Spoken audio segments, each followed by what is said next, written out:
Chapter 8. The Reconditioning Process. Healing the mind isn't about erasing the past, it's about retraining what the past taught us to fear. Like any muscle that's atrophied from disuse, the psyche needs gradual, repetitive, safe motion to recover. That's the essence of reconditioning. Psychological atrophy is not a death sentence. It's a call to movement. Why healing requires repetition. When people begin emotional recovery, they often expect transformation to arrive like revelation, a single conversation, an apology, a new relationship that changes everything. But the nervous system doesn't heal through revelation, it heals through repetition. Every time you engage in a safe, supportive interaction, neurons fire in new configurations. Each repetition strengthens those circuits. Over weeks and months, what was once fragile becomes instinct. That's why reconditioning is not glamorous work, it's practice. And practice is what rewires the brain. The physical therapy of the mind. In physical rehabilitation, movement is introduced in small, controlled doses. Too much strain too soon re-injures the tissue, too little keeps it weak. Psychological recovery follows the same rule. After long periods of isolation or emotional neglect, the first attempts at connection can feel painful, like stretching a muscle that hasn't moved in years. That pain doesn't mean you're doing it wrong, it means you're waking up. The key is consistency without overwhelm. A little motion every day, a small conversation, a moment of self-honesty, a single expression of gratitude, builds endurance. Safety is the splint that holds new growth in place. Step 1. Stabilization, creating safety. Before strength training comes stabilization. The first step in reconditioning is to establish a baseline of safety, physical, emotional, and environmental. Physical safety, a stable living situation, access to rest, nutrition, and predictable routines. Emotional safety, people or spaces where you can speak without being punished or pathologized. Internal safety, tools like deep breathing, grounding, or journaling that regulate your nervous system. Safety is not luxury, it's the soil in which all healing grows. Without it, progress is temporary. This phase can take months or years, and that's okay. Rushing safety is like watering concrete. Step 2. Activation, small, safe movements.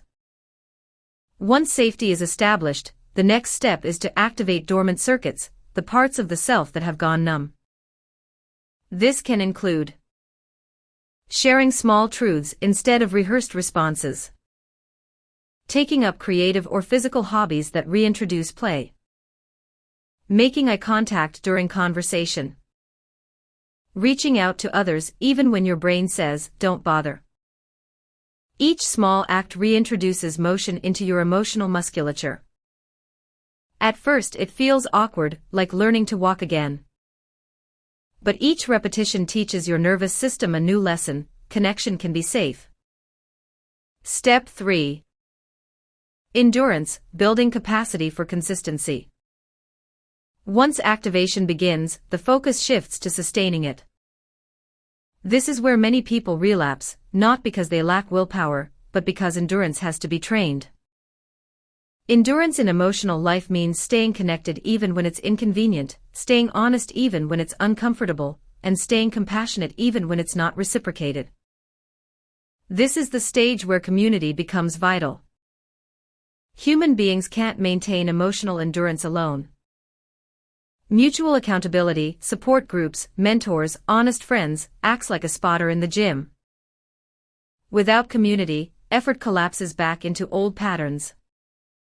With community, progress compounds. Step 4. Strength, reclaiming agency. As capacity grows, so does strength, the ability to take responsibility for your life without collapsing into guilt or resentment. Strength is not control. It's the confidence that comes from predictability, knowing you can survive discomfort without losing yourself.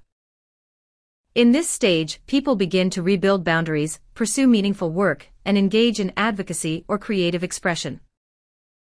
Their relationships shift from dependency to partnership. Strength means becoming an active participant in your own life again. It's the opposite of helplessness, and the antidote to atrophy. Step 5. Integration, living from the rebuilt self. The final phase is integration, when new habits and neural patterns stabilize into identity. Healing stops being a project and becomes a lifestyle.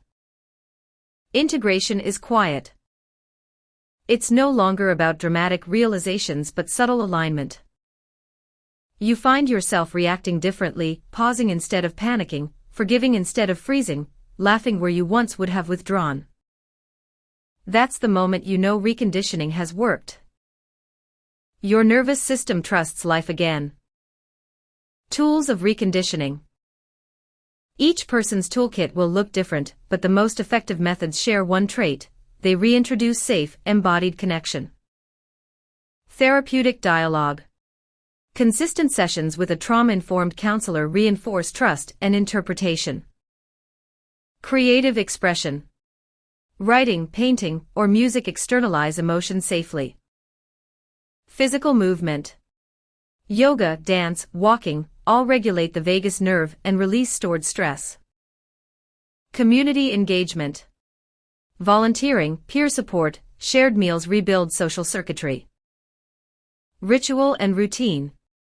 Consistency communicates safety to the subconscious. Mindfulness and breath work. Strengthen the prefrontal cortex, calm the amygdala, and expand present moment awareness. Affection and laughter. Natural stimulants of oxytocin and dopamine, sustaining long-term motivation. Reconditioning is cumulative, each practice multiplies the effects of the others. It's not about perfection, it is about persistence. The brain's proof of change. Neuroscience now provides concrete evidence that reconditioning isn't just emotional, it's structural. MRI scans show increased gray matter in the hippocampus after mindfulness and cognitive therapy. Functional imaging reveals reduced amygdala activation in people who practice consistent emotional regulation. Heart rate variability studies prove that compassion-based practices improve vagal tone, a marker of nervous system flexibility.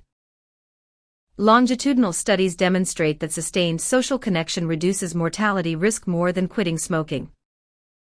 Every hug, every journal entry, every shared laugh, these are acts of biological repair. They aren't sentimental, they're scientific. The role of creativity in healing.